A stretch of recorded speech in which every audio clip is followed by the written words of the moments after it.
ආයුබෝවන් සියලුම දෙනා. ඉංජිනේරු තාක්ෂණ වේදයේ න්‍යායාත්මක හා ප්‍රායෝගික දැනුම ඔබ වෙත අරගෙන එන වීඩියෝ මාලාවේ තවත් වැදගත් වීඩියෝවක් සමගින් අද අපි ඔබ හමුවට ආවා. විශේෂයෙන් ඉදිරියේදී පැවැත්වෙන උසස් පෙළ විභාගයේ ඉංජිනේරු තාක්ෂණ වේදයේ විෂය යටතේ පෙනී සිටින දරුවන්ට ඉලෙක්ට්‍රොනික ශාස්ත්‍රයේ ප්‍රශ්න විශ්ලේෂණාත්මකව ඉලෙක්ට්‍රොනික සහ විදුලිය ශාස්ත්‍රයේ ප්‍රශ්න විශ්ලේෂණාත්මකව අපි ඉදිරිපත් කළා.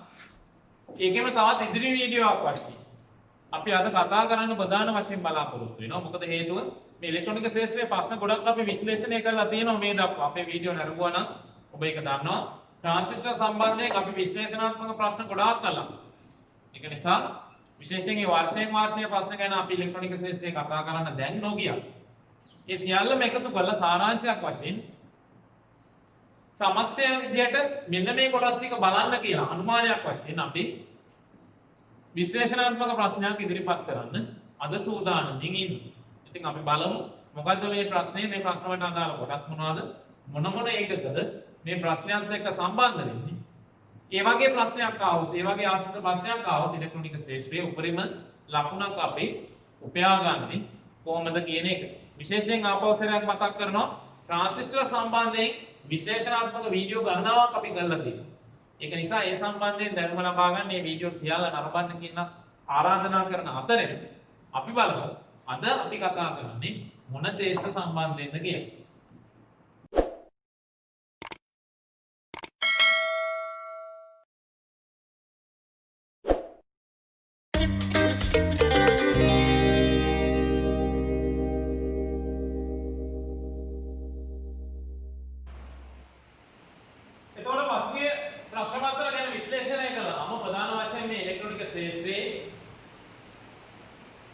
ජවසැපයුම් පරිපථයක් සම්බන්ධයෙන් කතා වෙනවා. ඊට අමතරව ට්‍රාන්සිස්ටර් ප්‍රශ්නයක් එහෙම නැත්නම් උප්පයත් සම්බන්ධ ප්‍රශ්නයකින් තමයි මේ ඉලෙක්ට්‍රොනික ප්‍රශ්නය සමන්විත වෙන්නේ. එතකොට ජවසැපයුම් ගැන කතා කරනකොට ගොඩක් වෙලාවට අපි කතා කරලා තියෙනවා මේ ප්‍රශ්න වල ගොඩක් වෙලාවට ප්‍රශ්න විශ්ලේෂණය කරාම පේන දේ තමයි පූර්ණ තරංග ඍජුකාරක පරිපථයක් එහෙම නැත්නම් අර්ධ තරංග ඍජුකාරක පරිපථයක්. ඒකේ ඩයෝඩ අසලින් ඩයෝඩ වාහිතයේදී තරංග සටහන් සම්බන්ධයෙන් ඊට පස්සේ ධාරිත්‍රකයේදී සෙනර් ඩයෝඩයේදී මේ වගේ දේවල් ගැන තමයි ප්‍රධාන වශයෙන් කතා කරලා තියෙන්නේ. එතකොට මේ සියලුම කොටස් අඩංගු වෙන මේ ප්‍රශ්නේ පළවෙනි කොටස විදිහට අපි පරිපථයක් නිර්මාණය කළා. ඔයගලන්ට පේනවා අවකර පරිණාමකයක් භාවිතා වෙලා තියෙනවා. මේ සංකේත බලපු ගමන් පේනවා ඔයගලන්ට ප්‍රාථමිකයේ කොට ගන්නට වඩා ද්විතීයිකයේ කොට ගන්න අඩුයි. ඒ කියන්නේ අවකර පරිණාමකයක්. ඊට පස්සේ මෙතන ඩයෝඩ හතරක් භාවිතා වෙලා තියෙනවා. D1, D2, D3, D4 කියලා. ඒ ඩයෝඩ පරිපථයේ ප්‍රතිදානය C1 කියන ධාරිත්‍රකයේ 2000යි μF කියන C1 කියන ධාරිත්‍රකයට දීලා තියෙනවා. ඊට පස්සේ C2 කියන 0.01 කියන ධාරිත්‍රකයක් සම්බන්ධ වෙලා තියෙනවා මේකට. ඊගාවට R1 කියලා ප්‍රතිරෝධකයක් තියෙනවා. ZD1 කියලා සෙනර් ඩයෝඩ් එකක් තියෙනවා. සෙනර් වෝල්ටීයතා වෝල්ට් 5ක් වෙනවා. ආපහු 0.01 μF ධාරිත්‍රකයක් තියෙනවා. මෙන්න මේ දෙන්නම මේ C2 සහ C3 කියන ධාරිත්‍රක ද්‍රව්‍යතාව රහිත ධාරිත්‍රක අවසාන වශයෙන් ලෝඩ් එක තියෙනවා. පැහැදිලි නේද? එතකොට මුලින්ම මේකේ ප්‍රශ්න ටික මම මේ ඉදිරිපත් කළා. මම පිළිතුරු සකස් කරන විදිය ඔයගොල්ලන්ට කියන්නම්. සටහන් කරලා නැති හින්දා පළවෙනි ප්‍රශ්නේ විදිහට මේක අපිට අහන්න පුළුවන්. ප්‍රධාන වශයෙන් මෙන්න මෙතන මම පොයින්ට් එකක් දානවා. A සහ B කියලා. A සහ B කියලා පළවෙනි ප්‍රශ්නේ විදිහට අපිට අහන්න පුළුවන්.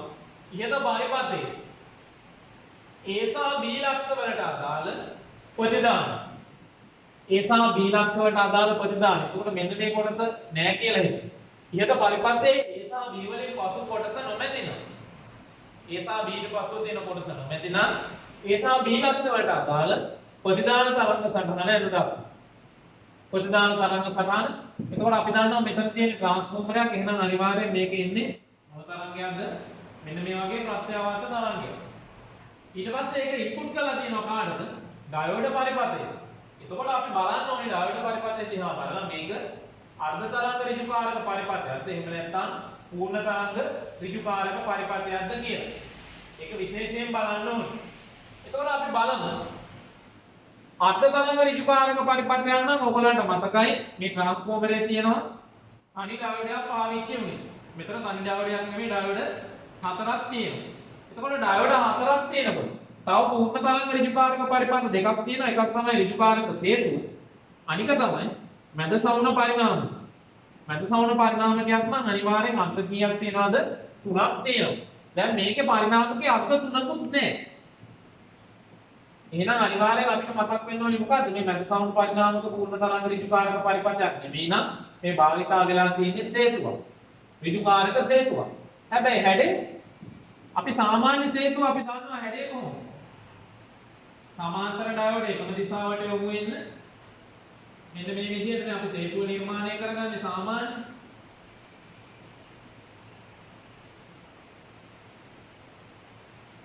මේ විදිහටයි සේතුව නිර්මාණය කරගන්නේ. සේතුව නිර්මාණය කළාම තනි ඩයෝඩ් හතරක් ගත්තාම අර්ථ 8ක් තියෙනවා. එතකොට මේ අර්ථ 8ක් කියන ඩයෝඩ් වල සමාන්තර ඩයෝඩ් එකම දිශාවට යොමු වෙන්න සම්බන්ධ කරනවා. සම්බන්ධ කළාම අග්‍ර 8 මොකද වෙන්නේ? සංඛ්‍යා 4කට අඩු වෙනවා. අන්නේ අඩු වුණාට පස්සේ ඒ සංඛ්‍යා 4 සම්බන්ධ වෙන්නේ AC ඉන්පුට් එකට වයර් දෙකයි DC අවුට්පුට් එකට වයර් දෙකයි. එතකොට AC දෙන්නේ හැම වෙලේම මෙන්න මේ සංඛ්‍යාවක් සැලකුවාම ඩයෝඩ් දෙකක විජාතීය ද්‍රව්‍ය. ඒ කියන්නේ උදාහරණයක් මෙන්න මෙතන ගත්තොත් කැතෝඩයක් සහ ඇනෝඩයක්. අන්න එතනට අපි දෙනවා කවුද? එක AC ඉන්න එකක්. මෙතන තියෙන්නේ කවුද? කැතෝඩ් දෙකක්. එකට දෙන්න බෑ. මේ පොයින්ට් එකට ගියොත් කැතෝඩයක් ඇනෝඩයක්. අන්න එතන දෙනවා. එහෙනම් AC ඉන්පුට් එකේ කවුද? අනිත් වයර් එක. ඊට පස්සේ DC අවුට් එක ගන්නකොට මේ ඇනෝඩ් දෙකක් එකතු වෙච්ච තැනින් පිට වෙන්නේ DC. මෙතනින් පිට වෙන්නේ DC ඍණ. කැතෝඩ් දෙකක් එකතු වෙච්ච තැනින් පිට වෙන්නේ DC ධන. උන්නෝක තමයි ඇත්තටම මේ සේතුවේ සංකල්පය. හැඩය වෙනස් වුණාට උන දුවේ පුතේ ඕගොල්ලන්ව අමාරුවේ දාන්න උනේ ඉඳලා නේද? මේ ප්‍රශ්නේ දීලා තියෙනවා. මෙතනත් ඩයෝඩ් හතරක් තියෙනවා. මේ කිරිබත් කැලලක හැඩයක් නෙමෙයි තියෙන්නේ. සාමාන්‍ය සේතු හැඩයක් නෙමෙයි. උනාට මේ පරිපථය වටහා ගන්න මේ තියෙන්නේ මොකද්ද? සේතු ඍජුකාරක පරිපථය. ඔක පැහැදිලිව තේරුම් ගන්න ඕගොල්ලන්ට පුළුවන්. මෙන්න මේ සප්ලයි දීලා තියෙන විදිය බැලුවා. බලන්න D1 සහ D2. මේ පැත්තෙන් එකතු කරලා තියෙනවා. D1 ගේ ඇනෝඩයට D2 ගේ කැතෝඩේ. එහෙනම් ඩයෝඩ් දෙකක විජාතීය ද්‍රව්‍ය දෙකක් එකතු වෙච්ච තැනට AC එක ඉන්පුට් එකක් දීලා තියෙනවා. D3 D4 කැතෝඩේ ඇනෝඩේ. එතනත් තියෙන්නේ මොකක්ද? ඩයෝඩ් දෙකක විජාතීය අග්‍ර දෙකක්. එහෙනම් AC ඉන්පුට් දීලා තියෙනවා. මෙතනට අවුට්පුට් එක පැත්ත බලන්න. කැතෝඩ් දෙකක් එකතු කරගෙන තියෙනවා. D1 ගේ සහ D4 ගේ. කැතෝඩ් දෙකක් එකතු වෙච්ච තැනින් ධන එළියට ඇවිල්ලා තියෙනවා. ඇනෝඩ් දෙකක් එකතු වෙච්ච තැනින් ඍණ එළියට ඇවිල්ලා තියෙනවා.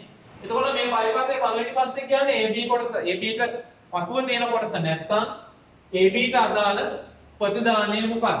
එහෙනම් මොකද්ද ප්‍රතිදානය? AB ගේ ප්‍රධානය ප්‍රත්‍යාවර්තයි. මේ තියෙන්නේ AB ගේ ඉන්පුට් එක, මේ ඉන් එක, අවුට්පුට් එක මොකද වෙන්නේ?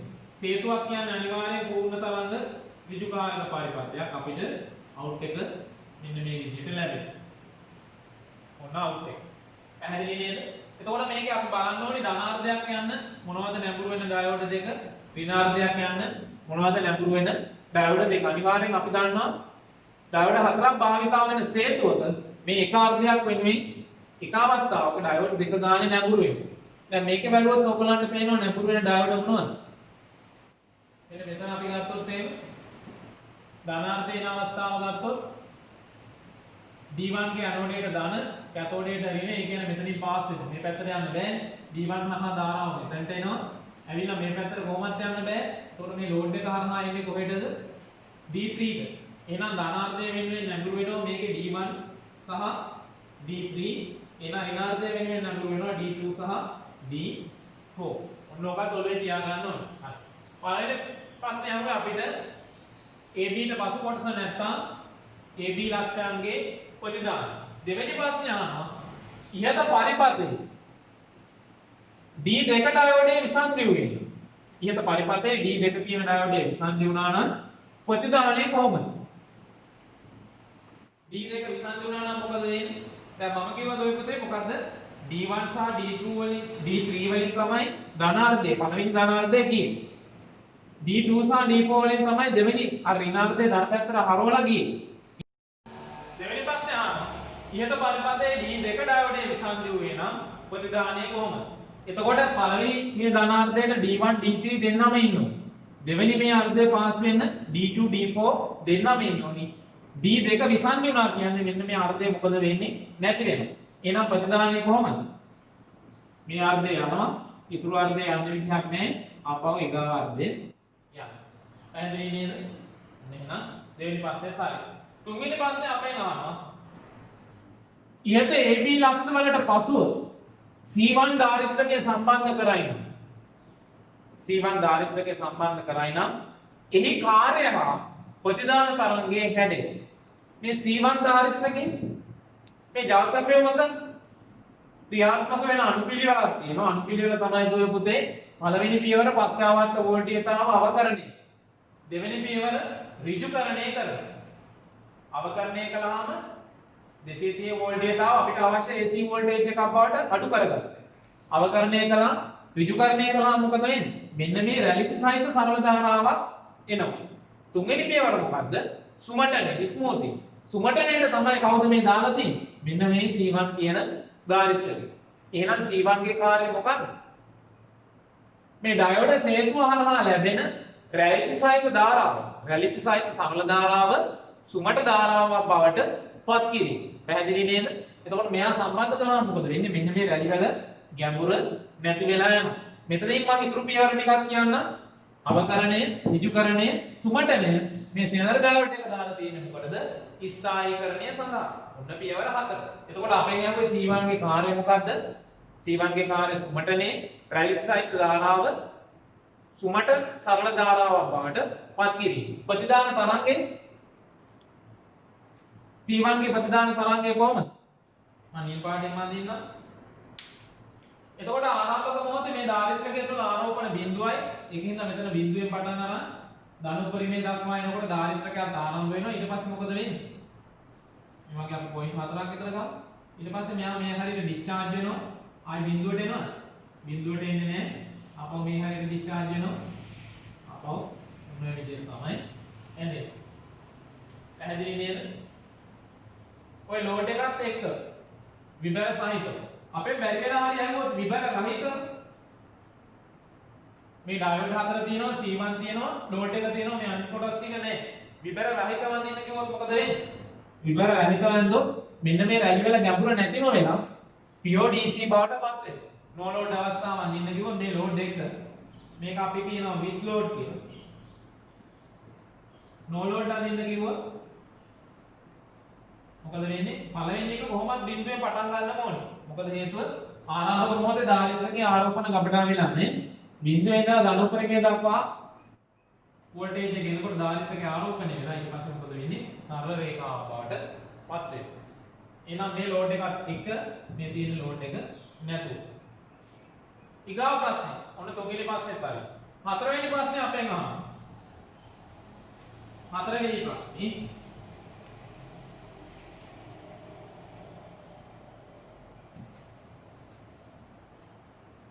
ඉහත පරිපථය සඳහා සම්බන්ධ කර ඇති සෙනර් ඩයෝඩ් ඉහත පරිපථය සඳහා සම්බන්ධ කර ඇති සෙනර් ඩයෝඩේ සෙනර් වෝල්ටීයතාව වෝල්ට් 5ක් සෙනර් වෝල්ටීයතාව වෝල්ට් 5ක් DC සමානයි වෝල්ට් 5යි කියනවා උපරිම ජව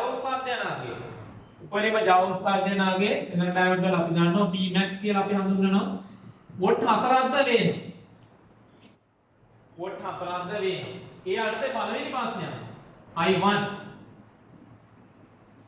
උපරිම සෙනර් ධාරාව ගණනය කරන්න. එතකොට සෙනර් ඩයෝඩ් කියන තියරිය අපිට උගන්වනකොට කියනවා උපරිම සෙනර් ධාරාව අපි හඳුන්වනවා Iz max කියලා.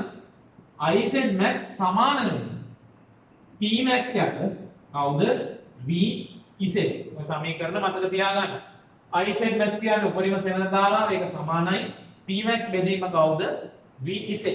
එහෙනම් අපිට ආදේශ කරලා හදාගත්ත හැකි Pmax කියන්නේ වෝල්ට් 4යි සම්බන්ධ ඒකක වලින්ම තියෙනවා කෙලින්ම ආදේශ කරත හැකි Vz කියන්නේ වෝල්ට් 5යි එහෙනම් එතකොට 4 බෙදීම 5 කියන්නේ ඇම්පියර් කීයද 4ට නෑ 0.40ට 5/8යි ඇම්පියර් 0.8යි එහෙනම් මේ සෙනර් ඩයෝඩ් තුලින් යන්න පුළුවන් උපරිම සෙනර් ධාරාව ඇම්පියර් 0.8යි. එතකොට අපිට පේනවා පසු නැඹුරුවේ පාවිච්චි වෙලා තියෙන්නේ. ඒකත් පැහැදිලි වෙන්න ඕනේ. මේ කැතෝඩයට ධන ඇවිල්ලා තියෙන්නේ. ඊගා ප්‍රශ්නේ අපිට අහන්න. ඒක දෙවෙනි කොටස. එතකොට IZ max හොයාගත්ත එක මම පැත්තකින් ලියලා තියා ගන්නවා. එතකොට කොලේක නෙමෙයි මම හදන්නේ බෝඩ් එකේමයි මේ ඔක්කොම හිතින් ප්‍රශ්න ටික ඔයගොල්ලන්ට කියන ගමන් තමයි හදන්නේ. 0.8 ඇම්පියර්. ඊගා ප්‍රශ්නේ අහනවා අපිට. ඊට සෙනඩාවඩේ භාවිතය. ඊට සෙනඩාවඩේ භාවිතයෙන් උපරිම වෝල්ටේජය වෝල්ට් 9ක් වන සැපයුම. මෙන්න මේ සැපයුම ඍජු කරගෙන උනාට පස්සේ උපරිම වෝල්ටේජය වෙනවලු වෝල්ට් 9ක්. අන්නේ සැපයුමකින් ස්ථායීකරණය වූ වෝල්ට් 5ක ප්‍රතිදානයක් ලබා ගැනීම. ස්ථායීකරණය වූ වෝල්ට් 5ක ප්‍රතිදානයක් ලබා ගැනීමට මෙන්න මේ සෙනඩාවඩය සමග මේ සම්බන්ධ කරන්න ඕනි ප්‍රතිරෝධකයේ අගය ගණනය කරන්න. R1 ගේ අගය ගණනය කරන්න කියලා කියනවා. එතකොට මේ R1 මොකටද දාලා තියෙන්නේ? අපි දන්නවා මෙන්න මේ සෙනඩාවඩේ පසු නැඹුරුවේ මෙතනට වෝල්ට් කීයක් ආවත් මොකද වෙන්නේ? සෙනර් වෝල්ටේජයට වඩා වැඩි වෝල්ටේජතාවක් ආවොත් සෙනඩාවඩේ පසු නැඹුරු වෙලා සෙනර් වෝල්ටේජතාව උපකරණයට ලබා දීලා ඊට වැඩි ටික මොකද කරන්නේ? සෙනර් එක හරහා ග්‍රවුන්ඩ් වෙනවා. එහෙමයි ස්ථායීකරණය වෙන්නේ. හැබැයි උපරිම සෙනර් ධාරාවට වඩා ධාරාවක් පසු නැඹුරුවේ ගියොත් මොකද? සෙනඩාවඩේ පිච්චෙනවා. සෙනඩාවඩේ පිච්චුනොත් මෙන්න මෙතනට ලැබෙන මුළු වෝල්ටේජතාවම උපකරණයට ලැබෙනවා. ආයි උපකරණය ගැන බලන්න දෙයක් තියෙනවද? උපකරණය ගැන බලන්න දෙයක් නැහැ. උපකරණෙත් පිච්චෙනවා.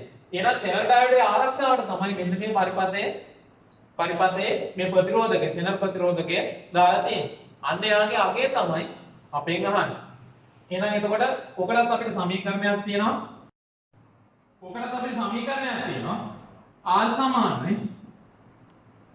R සමානයි Vs max Vx max කියන්නේ උපරිම සැපයුම් වෝල්ටේජතාව Vs max වෙන Vz බෙදීම Iz max. එහෙනම් අපිට කිව්වා මේකේ අර උපරිම සැපයුම් වෝල්ටේජතාව ගානේ අපිට කිව්වා Vs max කියන්නේ වෝල්ට් 9යි කියලා. යා වෝල්ට් 9යි කිව්වා. ස්ථායීකරණය වූ වෝල්ට් 5ක ප්‍රතිදානයක් තමයි අපිට ගන්න ඕනේ කියලා කිව්වේ. ඒ කියන්නේ Vz ම තමයි. එහෙනම් මම ආදේශ කරනවා 9 ඍණ 5 බෙදීම 0.8. එතකොට ඕම් වලින් පිළිතුර ලබා ගන්න පුළුවන්. 9 ඍණ 5 බෙදීම 0.8. එතකොට අපිට එනවා ඕම් වලින් පිළිතුර ඕම් 5ක් කියනවා. ඕම් 5ක ප්‍රතිරෝධකයක් තමයි මෙතන සම්බන්ධ වෙලා තියෙන්නේ. එතන ඔන්න ඔයගලන්ට පැහැදිලි. එතකොට මේ පරිපථයට අදාළ ප්‍රධාන වශයෙන් මේ ප්‍රශ්න ටික තමයි ඊට පස්සේ අවසාන ප්‍රශ්නය. ඉහත පරිපථයේ C2 සහ C3 ගේ කාර්ය. ඔය C2 සහ C3 ඔයගලන්ට පේනවා ද්‍රව්‍යතාව රහිත ධාරිත. මේ C2 C3 ඔක්කොම ද්‍රව්‍යතාව රහිත 0.01 μF ධාරිත. අපි මේගොල්ලන් හඳුන්වනවා පෙරහන් ධාරිත්‍රක කියලා. Filter capacitor.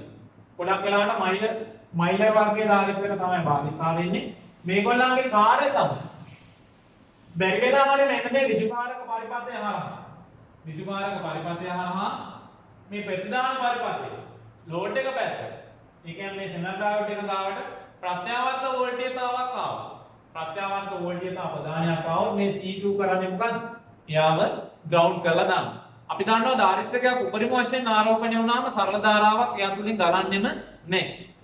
හැබැයි ප්‍රත්‍යාවර්ත ධාරාවකට එයා තුලින් ගලන්න පුළුවන් ධාරිත්‍රක ප්‍රතිපාදනය නිසා. එහෙනම් C2 ගේ සහ C3 ගේ කාර්ය මොකද්ද? ඉහත පරිපථයේ ඍජුකරණය වූ පසුව ලැබෙන ප්‍රතිදානයට ප්‍රත්‍යාවර්ත තරංගයක් ඉන්පුට් වුවොත් එහෙම නැත්නම් ස්ථායීකරණයෙන් පසු වෝල්ටේජතාවට ප්‍රත්‍යාවර්ත තරංගයක් ප්‍රතිදානය ලෙස ලැබෙනවා. ඉන්පුට් එකට ලැබුණත් අවුට්පුට් එකට ලැබුණත් ඒගොල්ලෝ මොකද කරන්නේ? ෆිල්ටර් කරලා ග්‍රවුන්ඩ් කරලා දාන්න. ශූන්‍ය කරලා දාන්න. ඒක තමයි C2 ගේ සහ C3 ගේ කාර්යය. එහෙනම් ඔන්න මේ පරිපථයට අදාළ ප්‍රශ්න ටික ඔක්කොම අපි කතා කරලා ඉවරයි. ඊගාට අපි ජවසකයෙන් සම්බන්ධ පරිපථයක් කතා කරලා ඒකට අපි මේ තවත් පරිපථයක් සාමාන්‍යයෙන් අර විශ්ලේෂණය කරලා බලුවාම මේ වගේ පරිපථ වලට තියෙන අවධානය වැඩි නිසා තවත් පරිපථයක් ගැන අපි කතා කරන්න හිතුවා. කාරකාත්මක වර්ධක පරිපථයක් ඔයගලන්ට පේනවා. සංසන්දක අවස්ථාව තමයි භාවිතා වෙලා තියෙන්නේ. සංසන්දක අවස්ථාව භාවිතා වෙලා තියෙන්නේ. එතකොට මේකේ RFRM කියන ප්‍රතිරෝධක නැහැ. අපවර්තක නොවන ප්‍රදානයට නියත වෝල්ටීයතාවක් දීලා නියත ධන වෝල්ටීයතාවක් දීලා අපවර්තක ප්‍රදානයේ වෝල්ටීයතාව වෙනස් කරලා තියෙනවා. මෙන්න මෙතන මේ සංකේත බැලුව ගමන් ඍණ T තර්මිස්ටර් එකක් හරනවා. එතකොට ඔයගලන්ට පරිපථය ගැන පැහැදිලි. තර්මිස්ටර් එකේ උෂ්ණත්වයට අනුව අපවර්තක ප්‍රදානයේ වෝල්ටීයතාව වෙනස් වෙනවා. අපවර්තක නොවන ප්‍රදානයට සාපේක්ෂව ඊට අනුරූපව ප්‍රතිදානය ලැබෙනවා. ප්‍රතිදානය සම්බන්ධ කරලා තියෙනවා ශ්‍රේණීගත ප්‍රතිරෝධකයක් කරා මෝටරයකට සම්බන්ධ කරලා තියෙනවා. එතකොට මේ ඍණ T කියන්නේ ඍණ උෂ්ණත්ව සංගුණක වර්ගයේ තර්මිස්ටරයක්. ඒ කියන්නේ උෂ්ණත්වය වැඩි වෙනකොට උෂ්ණත්වය ඉහළ යනකොට ප්‍රතිරෝධය පහළ යනවා. ඒක ඔයගලන්ට පැහැදිලි වෙන්න ඕන. එතකොට අපිට දීලා තියෙනවා සප්ලයි වෝල්ටේජ් එක වෝල්ට් 12යි. මෙන්න මේ බ්‍රාන්ච් එක මෙන්න මේ විභව බෙදුම දෙකක් තියෙන්නේ. විචලනය වෙන විභව බෙදුමේ තියෙන්නේ කිලෝ 10 ප්‍රතිරෝධකයක් සහ ශ්‍රේණිගත තර්මිස්ටර් එක කිලෝ 1 ඉඳලා 100 දක්වා ප්‍රතිරෝධයේ උෂ්ණත්වයට අනුව වෙනස් කර ගන්නවා කියනවා. ස්ථාවර විභව බෙදුම් පරිපථයේ තියෙන්නේ කිලෝ 2 සහ කිලෝ 3 පරිපථයක්. පළවෙනි ප්‍රශ්නේ අපෙන් අහනවා. ඉහළ උෂ්ණත්වයකදී තව මේක පොඩි අඩුවක් තියෙනවා. මම ඒකක් දාන්න. චූටි අඩුවක් අපිට මෙතන ඇවිල්ලා තියෙනවා.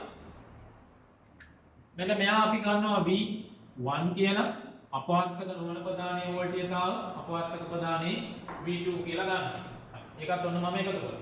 පළවෙනි ප්‍රශ්නේ අහන්නේ ඉහළ උෂ්ණත්වයකදී V1 සහ V2 ගණනය කරන්න. ඉහළ උෂ්ණත්වයකදී V1 සහ V2 ගණනය කරන්න. එතකොට අපි දැනගන්න ඕනේ මෙන්න මේ V1 කියන්නේ ස්ථාවර ලක්ෂයක්. එතකොට V1 කියන්නේ දැන් මෙතන වෝල්ට් 12ක සැපයුමක් තියෙනවා. මේ වෝල්ට් 12න් මෙන්න මේ කිලෝ 2 ප්‍රතිරෝධකය. කිසියම් වෝල්ටීයතාවක් ඩ්‍රොප් කරගන්නවා. ඒ ටික තමයි මේ V1 කියලා ලැබෙන්නේ. ඊට පස්සේ මෙතනත් ඒ වගේ තමයි වෝල්ට් 12ක සැපයුමක් තියෙනවා. කිලෝ 10යි කිසියම් වෝල්ටීයතාවක් ඩ්‍රොප් කරලා මෙන්න මේ තර්මිස්ටරයක ලැබෙන වෝල්ටීයතාව තමයි V2 කියලා තියෙන්නේ. එහෙනම් අපි ගන්නවා පළවෙනි පොයින්ට් එක උෂ්ණත්වය වැඩි V2. එතකොට අපි දන්නවා මේ පරිපථයේ කාරකාත්මක වර්ධකයක ප්‍රධාන සම්පාදනය ඉතා ඉහළයි. ප්‍රධාන සම්පාදනය ඉහළයි කියන්නේ මෙතනින් අතට ධාරාවක් ගන්නන්නේ නෑ. ඒක නිසා අපිට ගෙලින්ම විභව බෙදුම් නියමයට අනුව විභව බෙදුම් පරිපථයක නම් මේක ගණනය කිරීම කරන්න පුළුවන්. මෙන්න මේ V2 හොයන්න පුළුවන්. එතකොට උෂ්ණත්වය ඉහළයි කියන්නේ අපි දැනගන්න ඕනේ මෙයාගේ ප්‍රතිරෝධය මොකද වෙන්නේ? උෂ්ණත්වය ඉහළ යනකොට ප්‍රතිරෝධය පහළ යනවා. එහෙනම් එතකොට අනිවාර්යෙන් උෂ්ණත්වය වැඩි වුණාම මෙන්න මෙතන ප්‍රතිරෝධය කීයද වෙන්න ඕනේ? මෙතන ප්‍රතිරෝධය කිලෝ 1කට සමාන වෙන්න ඕනේ. තර්මිස්ටර් එකේ ප්‍රතිරෝධය කිලෝ 1කට සමාන වෙන්න. හරි. අපි එතකොට හදමු විභව බෙදුම දාලා. එතකොට V2 සමානයි. එතකොට විභව බෙදුම් නියමයේ අපි දන්නවා විභව බෙදුම් නියමයේ සමීකරණයේ එන්නේ දැන් මෙන්න මෙතන වෝල්ටීයතාව සමානයි කියලා අපිට ගත්තොත් එහෙම V2 සමානයි කියලා අපිට ලියුව හැකි R2 බෙදීම R1 R2 ගුණ කිරීම VCC. ඔන්නෝක තමයි අදාළ සමීකරණය. එතකොට ඒ ඇසුරින් අපිට ගණනය කිරීම කරන්න පුළුවන් V2 මම මෙතනින් ලියා ගන්නම්.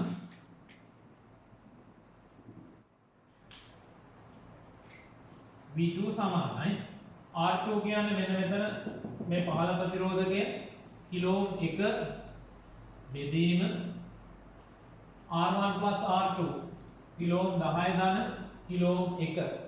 ඒ කියන්නේ කිලෝ 11යි ගුණ කිරීම VCC කියන්නේ 12. මේක සුළු කළාම අපිට ලැබෙනවා V2 කීයද කියලා. එතකොට මේක සුළු කළාම අපිට ලැබෙනවා V2 සමානයි 1.2 0.9 වෝල්ට්. මේ උෂ්ණත්වය වැඩිම අවස්ථාවේ V2. ඊට පස්සේ V1 හොයමු අපි. V1 කියන්නේ මෙන්න මේ අපවර්තක නොවන අග්‍රයට අපවර්තක නොවන ප්‍රදානයේද ලැබෙන වෝල්ටීයතාව. එහෙනම් මේක විභව බෙදුමක් ක්‍රියාත්මක වෙන්නේ. ඒක නිසා මට ලියන්න පුළුවන් V1 සමානයි මෙන්න මේ කිලෝ ඕම් 3 ප්‍රතිරෝධකයේ දෙවස වෝල්ටීයතාව තමයි මට අවශ්‍ය. එහෙනම් 3 කිලෝ ඕම් බෙදීම මුළු ප්‍රතිරෝධයගේ 3.5 කිලෝ ඕම් වැඩි කිරීම කවුද? VCC ඒ කියන්නේ 12. එතකොට අපිට ලැබෙනවා මේක සුළු කළා. කිලෝ ඕම් 3 බෙදීම 5 වැඩි කිරීම 12 වෝල්ට් 7.2. වෝල්ට් 7.2ක් ලැබෙනවා. මෙන්න මේ අග්‍රයට. එතකොට ඔන්න පළවෙනි ප්‍රශ්නේ අපිට ගෙවුවේ මොකද්ද? උෂ්ණත්වය වැඩි වුණාම V2 සහ V1 සොයන්න. V2 1.09යි V1 7.2 volt. එතකොට මොකද වෙන්නේ? මෙයාගේ ප්‍රතිදානය දෙවෙනි ප්‍රශ්නේ අහනවා. එවිට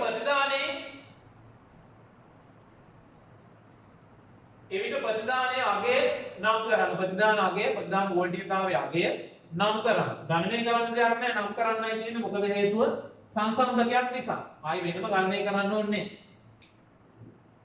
එවිට ප්‍රතිදානය මම මෙතන පොයින්ට් එකක් දානවා. තවත් ප්‍රශ්න ටිකක් පැහැදිලි කරගන්න. එවිට ප්‍රතිදානයේ සීලක්ෂය සඳහා මෙන්න මේ සීලක්ෂය සඳහා ලැබෙන වෝල්ටීයතාව නම් කරන්න. එතකොට ප්‍රතිදානයේ තීරණය වෙන්නේ කවුරු මතද දුවේ පුතේ? මෙන්න මේ ඉන්පුට් දෙකට ලැබෙන වෝල්ටීයතාවය මත. ඒ දෙන්න සංසන්දනය කරලා වැඩි එක්කෙනා ඉන්පුට් එක කියලා හිතලා තමයි අවුට්පුට් එක දෙන්නේ. කම්පෙයාර් කරනවා සංසන්දනය කරනවා. V2 ආවේ අපිට 1.09. V1 තියෙනවා අපිට 7.2. මේවා ඔක්කොම ධනාංගය. පැහැදිලි නේද? මේ ඔක්කොම ධනාංගය. එතකොට අපවර්තක නොවන ප්‍රදානයට ධන වෝල්ටීයතාව ධන 7.2ක් දීලා තියෙනවා. අපවර්තක ප්‍රදානයට ධන 1.09ක් දීලා තියෙනවා. කාගේද වෝල්ටීයතාව වැඩි? අපවර්තක නොවන ප්‍රදානයේ වෝල්ටීයතාව වැඩි. එහෙනම් ප්‍රතිදානයේ සප්ලයි එකේ උපරිම ධනාංගය. එහෙනම් අවුට්පුට් එක සමාන වෙනවා කීයද? ධන වෝල්ට් කීයකටද? ධන වෝල්ට් 12කට. ධන වෝල්ට් 12කට. පැහැදිලි නේද? එතකොට අපිට මෙන්න මේ පරිපථයේ විශේෂ කරුණක් කියලා තියෙනවා. මොකක්ද? මෝටරයක් තියෙනවා. මේ මෝටරේට ශ්‍රේණිගත කරලා තියෙනවා R කියලා ප්‍රතිරෝධකයක්. මෝටරේ ධනාග්‍රය මේ පැත්ත, ඍණාග්‍රය මේ පැත්ත. ධනාග්‍රයට ධන ලැබිලා ඍණාග්‍රයට ඍණ ලැබුණොත් කැරකෙන දිශාව ගැන අපිට කියලා තියෙනවා. කොයි දිශාවක්ද කැරකෙන්නේ? වාමාවර්තව කැරකෙන්නේ. වාමාවර්ත. පැහැදිලි නේද? වාමාවර්තවයි භ්‍රමණය වෙලා තියෙන්නේ. මේ ඊකාරය දාලා තියෙනවා. ඊගා ප්‍රශ්නේ අපිට අහනවා එම ප්‍රතිදානයට අනුව මෝටරේ භ්‍රමණ දිශාව සාමාන්‍ය භ්‍රමණ දිශාවද ඊට විරුද්ධ දිශාවද කියන. එතකොට මෙතන පිට වෙන්නේ කීයක්ද? ධන 12. එතකොට ධන 12ක් එනවා කියන්නේ ධනාග්‍රයට ධන, ඍණාග්‍රයට ඍණ. එහෙනම් මෝටරේ භ්‍රමණ දිශාව ගැන මොකද අපිට කියන්න පුළුවන්? සාමාන්‍ය භ්‍රමණ දිශාවට අනුව මෝටරය භ්‍රමණය වේ. පැහැදිලි නේද? ඊගා ප්‍රශ්න අපිට කියනවා එම මෝටරය වෝල්ට් 5කින් හා මම නිල් පාටින් ලියනවා. එම මෝටරය වෝල්ට් 5කින් හා මිලි ඇම්පියර් 20ක ධාරාවකින් ක්‍රියාත්මක වෙන. එම මෝටරය වෝල්ට් 5කින් හා මිලි ඇම්පියර් 20ක ධාරාවකින් ක්‍රියාත්මක වෙන R ගණනය කරන්න. එතකොට මෙන්න මෙයා දෙපස වෝල්ටීයතාව මට දාගත්ත හැකි Vm කියලා. Vm මෝටරේ තුලින් ගන්න ධාරාවට දාගත්ත හැකි කවුරු කියලාද? Im කියලා. එතකොට Vm තමයි වෝල්ට් 5, Im තමයි වෝල්ට් 20. එහෙනම් අපි හොයන්න ඕනේ කවුද? R. මෝටරේ වෝල්ට් 5කින් වැඩ කරනවා. අවුට්පුට් එක වෝල්ට් 12ක් එනවා. එහෙනම් මෝටරේ පිච්චෙන්නේ නැති වෙන තමයි පුතේ දාලා තියෙන්නේ කවුද? මේ ප්‍රතිරෝධය. එහෙනම් මට ලියන්න පුළුවන් මොකක්ද? R සමානයි Vs වින Vm බෙදීම කවුද? Im. Vs කියන්නේ සප්ලයි වෝල්ටේජ් එක. එයාගෙන් අඩු කරනවා මෝටරේ වෝල්ටේජ් එක. එතකොට අපිට එනවා කවුද? ප්‍රතිරෝධකයේ දෙපස වෝල්ටීයතාව. ඊට පස්සේ ඒක බෙදනවා කාගෙන්ද? Im තුලින්. Im කියන්නේ මෝටරේ තුලින් යන ධාරාව. මේ ප්‍රතිරෝධකයේ මෝටරේ ශ්‍රේණිගත නිසා ප්‍රතිරෝධකයේ තුලින් යන්නේ කවුද? Im තමයි. එතකොට අපිට ගන්න හැකි මේක ආදේශ වෙනවා අපිට 12 රින 5 බෙදීම කවුද 20 කියලා දාන්න පුළුවන් පුතේ 20 කියලා දාන්න බෑ මිලියම්පියර් ඇම්පියර් කරන්න මොකද කරන්නේ 1000 බෙදෙනවා එතකොට 1000 බෙදෙනවා එතකොට මට මෙතන සුළු කරුව හැකි බිඳුවට බිඳුවක් සුළු කරුව හැකි එතකොට මේ පැත්තට මම ගන්නවා 12 5 ගියාම 12 5 ගියාම අපිට එනවා 7ක් 7 බෙදීම කීයද 7 බෙදීම sorry 7 බෙදීම 2 ඔව් වැඩි කිරීම 100 එතකොට මෙන්න මේ යට තියෙන මේ බෙදීමක් යට බෙදීම මෙන්න මේ 100 උඩට ගෙනියන්න පුළුවන් 7 වැඩි කිරීම 100 බෙදීම 2 ඒ කියන්නේ 80 බෙදීම 2යි කියන්නේ ඕම් කීයද 350 ඕම් ප්‍රතිරෝධකයක් තමයි මෙතනට ශ්‍රේණිගත වෙලා තියෙන්නේ. ඔන්න එහෙනම් ඒකත් පැහැදිලි. අවසාන ප්‍රශ්නේ අපෙන් අහනවා උෂ්ණත්වය වැඩි වූයි. අවසාන ප්‍රශ්නේ ඔන්න දුවේ පුතේ. උෂ්ණත්වය වැඩි වූයි.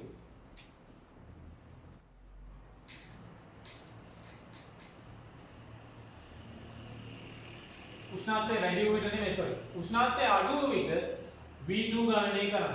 උෂ්ණත්වය අඩු වූ විට V2. එතකොට උෂ්ණත්වය වැඩි වුණාම මේකේ උනේ මොකද්ද?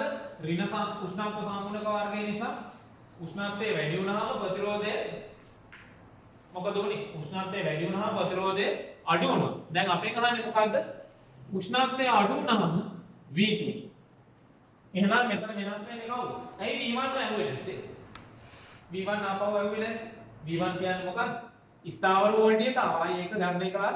දැන් ගණනය කළා. පස්සේ ගණනය කළා මොකද වෙන්නේ? කලින් ගණනය කළා. වෙනසක් නැහැ. එහෙනම් උෂ්ණත්වය අඩු වුණාම V2 හොයන්න කියනවා. එතකොට අපිට ආදේශ වෙන්නේ කවුද මෙතන? Kilo C. එහෙනම් මට ලියන්න පුළුවන් V2 සමානයි කිලෝ එක වෙනස් වුණා කිලෝ 100ට 100 බෙදීම 100යි කිලෝ බෙදීම 110යි කිලෝ වැඩි කිරීම 12. මේ විදිහට ආදේශ කළාම මට උත්තරේ එනවා. මේක ගණනය කළාම අපිට ලැබෙනවා වෝල්ට් 10.9ක අගයක්. මේ උෂ්ණත්වය අඩු වුණාම V2. උෂ්ණත්වය අඩු වෙච්ච ගමන් V2 10.9යි. V1 අපි කලින් හොයාගත්තා 7.2යි වෝල්ට්. අවසාන ප්‍රශ්නේ අහනවා අපේ උෂ්ණත්වය අඩු විට මෝටරයේ භ්‍රමණ දිශාව ගැන කුමක් කිව හැකිද? උෂ්ණත්වය අඩු විට. දැන් අපි බලමු උෂ්ණත්වය අඩු වුණාට පස්සේ මොකද උනේ? V2 මෙන්න මේ V2 වෝල්ට් 10.9ක් බවටපත් වුණා. V1 වෝල්ට් 7.2ක් බවටපත් වෙලා තියෙන්නේ. දැන් කාගේද වෝල්ටේජ්තාව වැඩි? V1 ගේ 7.2යි V2 ගේ 10.9යි. එහෙනම් අපවර්තක අග්‍රයේ වෝල්ටේජ්තාව වැඩි. අපවර්තක අග්‍රයට අපි දීලා තියෙන්නේ ධන 10.9ක්. එහෙනම් ප්‍රතිදානය මොකද වෙන්නේ? ඍණ බවට පත් වෙනවා. සප්ලයි එකේ උපරිම ඍණ වෝල්ටේජ්තාව තමයි මෙතනින් එන්නේ. එහෙනම් මෝටරේ සාමාන්‍ය ධනාග්‍රය දැන් ලැබිලා තියෙන්නේ කවුද? මේ DC මෝටරයක් සාමාන්‍ය ධනාග්‍රයට දැන් ලැබිලා තියෙන්නේ ඍණ. වෙනද ඍණාග්‍රයට දැන් ලැබිලා තියෙන්නේ ධන. භ්‍රමණ දිශාව කියන්නේ මොකද්ද කියන්නේ? මෝටරේ භ්‍රමණය වෙනවද සාමාන්‍ය භ්‍රමණ දිශාව? සාමාන්‍ය භ්‍රමණ දිශාව භ්‍රමණය වෙන්නේ නැහැ. එහෙනම් අපිට කියන්න පුළුවන් සාමාන්‍ය භ්‍රමණ දිශාවට විරුද්ධ දිශාවට මෝටරය භ්‍රමණය වේ. එහෙනම් ඔන්න පැහැදිලි. කොහොම සරලයි සංකීර්ණයි වගේ කියලා ඔයගොල්ලෝ ඉන්නවට ඔයගොල්ලන්ට තේරෙන්නේ නැති කොහොම සරලයි. වැදගත්ම දේ තමයි අර න්‍යායාත්මක කරුණු හරියටම අපේ ඔළුවේ තියනවද නැද්ද කියන එක. එමනම් මම හිතන්නේ විභාගය සඳහා සූදානම් වෙන අපේ දරුවන්ට රාජසිංහයේ අපේ දූ දරුවන් ඇතුළු සමස්ත ලංකාව පුරාම විසිරී ඉන්න දරුවන් වෙනුවෙන් අපිට කළ හැකි මෙහෙවර විශේෂයෙන් අර මම හැමදාම මතක් කරනවා රට පුරාම විසිරී ඉන්න සියලුම දරුවන් වෙනුවෙන් මේ සමාජ මෙහෙවර අපි කරන්නේ මුදල් ගැන බලාපොරොත්තුවකින් තොරව. අනිත් වැදගත්ම දේ තමයි සමාජගත වෙලා තියෙන දුර්මත. මොකද හේතුව ඉලෙක්ට්‍රොනික ශාස්ත්‍රය ගොඩක් අමාරු විෂයක් එකකයක් කියලා තමයි දරුවෝ හැම වෙලේම හිතන්නේ. ඇත්තටම අන්නේ දුර්මතය වෙනස් කරලා මේ ඉලෙක්ට්‍රොනික ශාස්ත්‍රයත් ඔබ ඉගෙන ගත යුතු කොහොම පහසුවෙන් ඉගෙන ගන්න පුළුවන් කොහොම රසවත්ව ඉගෙන ගන්න පුළුවන් විෂය ධාරාවක් කියන බව සමාජගත කිරීමේ අවශ්‍යතාව අපිට තිබුණා. අනිත් වැදගත්ම දේ නිවැරදි යාවත් කාලීන දැනුම ඔබට සම්ප්‍රේෂණය කරන්න අපිට අවස්ථාව උදා කරගන්න අපි හිතුවා. ඒක නිසා අපි හිතනවා මේ දැනුමේ ප්‍රයෝජනය අරගෙන නුදුරේදී පැවැත්වීමට නියමිත උසස් පෙළ ඉංජිනේරු තාක්ෂණ වේදේ විෂයෙන් ඉහළම සාමාර්ථ අපේ දරුවන් රටේ දරුවන් සියලුම දෙනා ලබා ගනී කියලා. සමුගෙන යන්න කලින් මතක් කරනවා විශේෂයෙන් මේ වීඩියෝ නරඹේ නැත්නම් මේ සියලු වීඩියෝ නරඹන්න විභාගය සඳහා විතරක් නෙමෙයි උසස් අධ්‍යාපනයේ සඳහා එදිනෙදා ජීවිතයේ කටයුතු සඳහා ඔබට මේ දේවල් ඉතාම වැදගත් වෙමි. ඉදිරියේදී තවත් ප්‍රායෝගික පරීක්ෂණ සම්බන්ධ වීඩියෝ වලින් හමු වෙන බලාපොරොත්තු වෙමි. ප්‍රායෝගික පරීක්ෂණ විභාගයේ පසුව ඔබට පැවැත්වෙනවා. ඒ නිසා ප්‍රායෝගික පරීක්ෂණ වලට අදාළව වීඩියෝ ගණනාවක් අපි එකතු කරලා තියෙනවා අපේ channel එකට. ඒවත් නරඹන්න විභාගයෙන් පසුව කියන එක මතක් කරගන්න. අදට අපි ඔබෙන් සමුගෙන යනවා.